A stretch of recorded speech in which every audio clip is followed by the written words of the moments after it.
안녕하세요, 여러분. 에너지와 열 효율 강의 잘 들으셨나요? 이번 시간에는 학습지 풀이 및 정리를 시작하겠습니다. 첫 번째, 과학에서의 에너지란 일을 할 수 있는 능력을 말하죠. 그래서 에너지는 여러 종류가 있는데요. 운동하는 물체가 가지는 에너지는 운동에너지, 위치에 따라 잠재적으로 가지는 에너지는 포텐셜, 위치에너지라고 얘기하고요. 물체 사이에서 이동하여 온도와 상태를 변하게 하는 에너지는 열에너지이고요.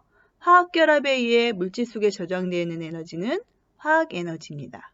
그리고 전류의 흐름에 의해 발생하는 에너지는 전기에너지고요. 빛이 가지고 있는 에너지는 빛에너지, 공기와 같은 물질의 진동에 의해 전달되는 에너지는 소리에너지라고 얘기합니다. 그리고 원자핵이 분열하거나 서로 융합할 때 발생하는 에너지는 핵에너지라고 얘기하죠. 그래서 이런 에너지들이 한 형태의 에너지가 다른 형태의 에너지로 바뀌는 경우가 있는데요. 그거를 에너지 전환이라고 얘기하고요. 우리가 전지를 충전하게 되면 전기 에너지가 화학 에너지로 바뀌는 경우이고요. 스피커는 전기 에너지가 소리 에너지로 바뀐 경우이고, 마이크는 소리 에너지가 전기 에너지로 바뀐 경우가 있죠. 그 다음에 식물이 광합성을 하게 되면 빛 에너지가 화학 에너지로 전환된 경우이고요. 번지 점프를 하면 포텐셜 에너지, 위치 에너지가 운동 에너지로 바뀌는 경우입니다. 그리고 사람이 운동을 하게 되면 근육에 저장된 화학 에너지가 운동 에너지로 바뀌죠. 그쵸? 이거를 에너지 전환이라고 얘기합니다. 에너지는 그 형태가 다른 형태로 변할 뿐이지 새로 만들어지거나 사라지지 않고 그 총량은 항상 일정하게 보존된다는 법칙. 그게 뭐냐면 에너지 보존 법칙이에요. 그래서 예를 들어서 자동차에서의 에너지 전환을 보면 연료의 화학 에너지를 100이라고 보면 자동차의 운동 에너지는 19가 되고요. 방출되는 열 에너지는 그럼 어떻게 구할까요? 100에서 19를 뺀 81%가 되겠죠. 그래서 19% 더하기 81% 하니까 100%. 총량은 일정하게 보존되죠. 그렇죠? 기본 체크 봅시다. 에너지에 관한 설명으로 옳은 것은 O, 옳지 않은 것은 X표 하시오. 일을 할 수 있는 능력을 의미한다. 에너지 맞죠? O. 전류의 흐름에 의해서도 에너지가 발생한다. 그쵸? O. 에너지는 한 형태에서 다른 형태로 바뀔 수 있다. 에너지 전환. 식물의 광합성을 통해 태양의 빛에너지를 화학에너지로 전환하는 거죠. X. 에너지가 전환될 때 에너지 일부는 소멸되어 에너지의 총량은 감소하는 게 아니라 항상 일정하게 보존된다. 에너지 보존 법칙 X입니다. 다음 장 보실까요?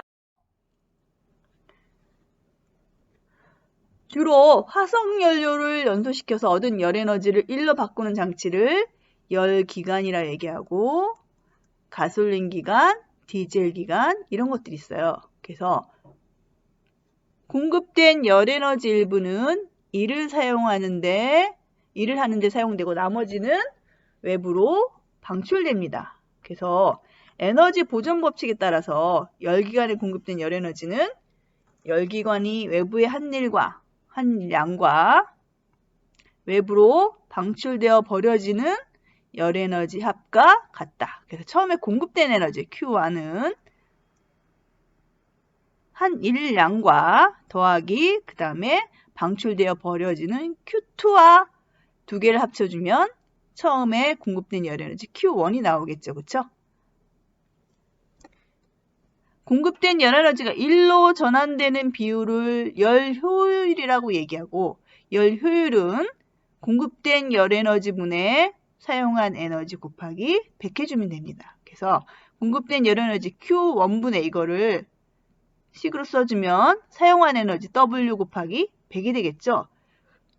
근데 이 사용한 에너지는 다시 써주면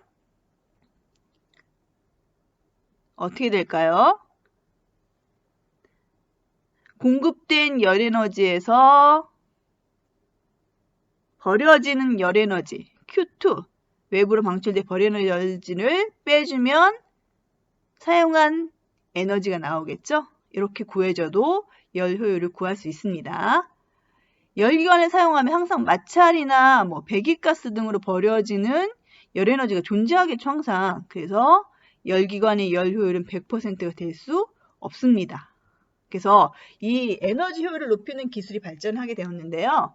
일반 자동차의 전기 자동차의 원리를 접목한 자동차. 그래서 엔진과 전동기, 전지를 함께 사용해서 일반 자동차에 비해 에너지 효율이 높은 자동차. 뭘까요? 하이브리드 자동차라고 들어봤을 거예요. 그쵸? 그 다음 쓰레기 소각장이나 발전소 등에서 발생하는 폐열을 난방이나 발전에 활용하면 어떻게 될까요? 에너지 효율을 높일 수 있겠죠? 폐열을 활용한다. 전기 에너지를 효율적으로 이용하면 버려진 열을 줄일 수 있는데 에너지 소비 효율 등급이 높은 전기 제품, 여러분들 가전제품에 보면 효율 등급이 나와 있어요. 1등급인 제품을 사용해야 되겠죠. 그리고 스마트 플러그를 사용하게 되면 에너지를 절약할 수 있다. 그러면 에너지 효율을 높이게 되겠죠.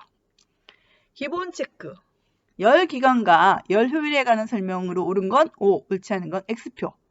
열 기관은 열 에너지를 화학 에너지로 전환하는 게 아니라 화학 에너지를 열 에너지로 전환하는 거죠. X. 열 기관에 같은 양의 열을 공급했을 때 방출한 열이 많을수록 열 효율이 높다. 외부로 버려진 열이 많으면 열 효율은 낮겠죠. 그쵸? 열 기관의 열 효율은 100%가 될 수 없다고 얘기했어. 그죠? 5. 하이브리드 자동차는 일반 자동차에 비해서 에너지 효율이 높여준 자동차예요. 5. 그래서 미래의 주거 형태는 에너지 제로 하우스라는 게 있어요. 에너지 제로 하우스라는 게 뭐냐면 자체적으로 에너지를 생산하거나 낭비된 에너지를 줄여줌으로써 외부에서 에너지 공급이 없어도 에너지를 자급할 수 있는 주택이에요. 그래서 풍력발전 또는 태양전지를 이용해서 에너지를 생산하게 되고 제로하우스는 그 다음에 열 손실을 줄이는 열 교환기를 통해 유입하여 환기에 의한 열 손실을 줄여주고 그 다음에 우수한 단열재로 벽과 지붕을 만들어주니까 외부와의 열 출입이 줄어들겠죠. 그리고 화석연료가 아닌 지열을 냉방 및 난방에 이용하게 됩니다. 그러면 에너지를 공급 없이도 자급할 수 있는 주택이 되겠죠. 그걸 에너지 제로 하우스라고 합니다. 그래서 에너지 제로 하우스에 대한 설명으로 옳은 것은 O, 옳지 않은 것은 X라고 나와 있죠. 기본 체크. 1번. 풍력발전이나 태양전지를 이용하여 자체적으로 에너지를 생산한다. 맞죠? O. 열을 잘 전달하는 성질을 갖는 재료로 지붕과 벽을 만든다. X. 그쵸? 이건 단열이 잘 되는 우수한 단열재로 지붕과 벽을 만들어야 되겠죠? 이상 수업 마치겠습니다.